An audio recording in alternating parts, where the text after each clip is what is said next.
Oke, assalamualaikum warahmatullahi wabarakatuh. Hari ini kita akan review 212 Mart PCI yang dulunya bernama Sodako Mart, kemudian berubah menjadi 212 Mart PCI. Ini adalah tampak depannya, berada di PCI, belakang klinik Alvina. Ini tampak samping lainnya. Oke, ini tampak depan, ada mesin es krim dan mesin minuman.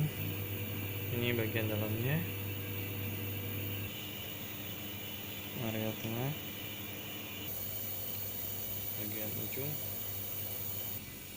Tempatnya memang agak kecil tapi cukup lengkap ya. Ini penampakan dari dalam, dan ini kasirnya. Obat-obatan juga cukup lengkap. Oke, sekian review dari saya. Wassalamualaikum warahmatullahi wabarakatuh. Jangan lupa berkunjung ke 212 Mart PCI Cilegon. Sampai jumpa di review toko muslim selanjutnya.